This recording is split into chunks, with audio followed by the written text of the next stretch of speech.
네, 맛있는 경제 시간입니다. 오늘은 이 전월세 신고제에 대해 알아볼 텐데요. 보도국 홍정표 기자 나와 있습니다. 네, 홍 기자. 네. 이 전월세 신고제, 이게 오늘부터 새로 시행되는 제도인 거죠? 네, 맞습니다. 이 전월세 신고제, 원래 정식 명칭은 주택 임대차 신고제입니다. 네. 우리가 보통 집을 빌려 살 때 전세나 월세를 내고 살잖아요. 네. 그래서 간편하게 전월세 신고제라고 부릅니다. 말 그대로 전세나 월세 계약을 맺을 때, 즉 부동산 임대차 계약을 할 때 당사자라고 할 수 있는 세입자와 집주인이 임대 기간과 임대료 등의 계약 내용을 신고하는 내용입니다.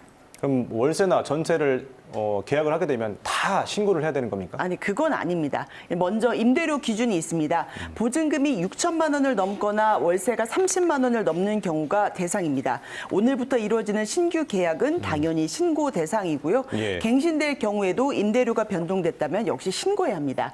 하지만 일시적 출장이나 제주 한 달 살기 체험 등 다른 사정에 의해서 일시적인 거주가 명확하지 않은 경우에는 신고를 하지 않아도 됩니다. 예. 지역적으로도 기준이 또 좀 있습니다. 서울과 경기, 인천 등 수도권과 광역시, 세종시 등 사실상 전국이 다 대상지고요. 예. 충남도 같은 도 단위 지역에선 시 말고 군 지역 있잖아요. 예. 이 군 지역은 제외됩니다. 그래서 충남만 봐도 공주시는 신고 대상이 되지만 부여군이나 청양군, 홍성군은 아닙니다. 예, 정리를 해보면 임대료 기준은 보증금이 6천만 원을 넘거나 월세가 30만 원이 넘는 경우가 대상이고, 또 군 지역은 신고를 하지 않아도 된다, 이 말이네요. 네. 그럼 신고를 어떻게 하는 겁니까? 네, 앞서 말씀드린 대로 그 신고 대상자인 세입자와 집주인은 계약 체결일로부터 30일 이내에 빌리거나 빌려준 집이 있는 관할 주민센터를 방문하면 되고, 또 간편하게 인터넷으로도 하실 수 있습니다. 그 부동산 거래 관리 시스템에 접속하면 되고요. 또 정부 24를 통해서 전입 신고를 하면 임대차 신고 메뉴로 연결돼서 신고할 수도 있습니다. 원래는 신고서를 작성해서 당사자가 공동으로 제출하는 것이 원칙이지만 편의를 위해서 임대인이나 임차인 중 한 명의 서명이 들어간 서류를 제출하면 상대방은 휴대전화 문자 메시지로 내용을 통보받아서 신고 여부를 확인할 수도 있습니다. 또 공인중개사에게 위임도 가능해서 아마 제도가 좀 정착이 되면 대부분 중개사를 통해서 제출하지 않을까 이런 생각이 듭니다. 아무래도 그렇겠네요. 그런데 이게 본격 시행을 앞두고 우리 지역에서 시범 운영도 했다고 해요? 네, 맞습니다. 전국에서 5개의 동이 시범 지역으로 선정됐는데요. 그중에 포함된 대전 월평 1, 2, 3동 신고 현황을 좀 살펴봤습니다. 예. 지난 4월 19일부터 어제까지 6주 동안 190건이 접수됐습니다. 같은 기간 확정일자를 받은 경우가 204건이니까 일부 금액이 미치지 않는 경우를 빼고선 대부분 했다고 봐도 될 것 같은데요. 여기서 이 제도의 실효성이 좀 확인이 됩니다. 예.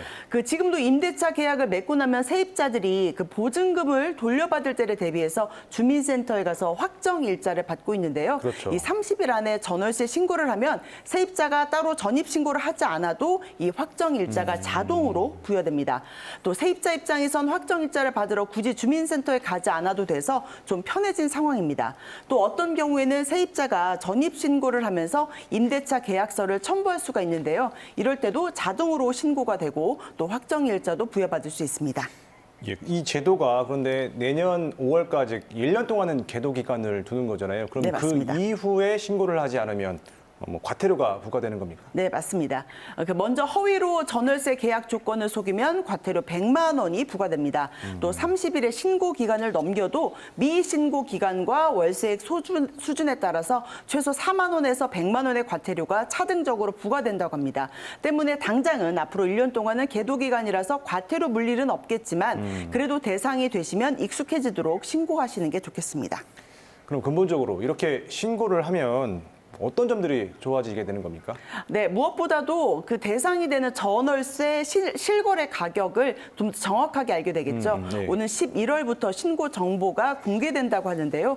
각종 공시 사이트나 부동산 관련 어플을 통해서 매물의 정확한 계약일이나 가격, 또 계약 갱신 여부까지 알 수 있어서 집 구하시는 분들에게는 유용하게 쓰일 것 같습니다.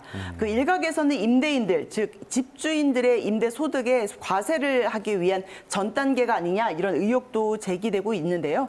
일단 현재까지는 과세와는 상관없고 부동산 거래 시장의 투명성 확보를 위한 것이라는 게 정부의 입장입니다. 또 이 신고 정보를 은행과 연계해서 전세 대출을 받을 경우 좀 더 간편하게 접근하는 방법도 추진 중이라고 합니다. 이번 전월세 신고제 시행으로 지난해 도입된 전월세 계약갱신 청구권, 또 전월세 상한제를 포함한 이른바 임대차 3법이 완결체를 이루게 됐는데요. 법 취지처럼 부동산 시장 정보가 투명하게 공개되고 세입자의 권익 보호에 일조할 수 있는 제도로 자리 잡길 희망해 보겠습니다. 네, 오늘부터 시행되는 전월세 신고제 홍 기자 잘 들었습니다.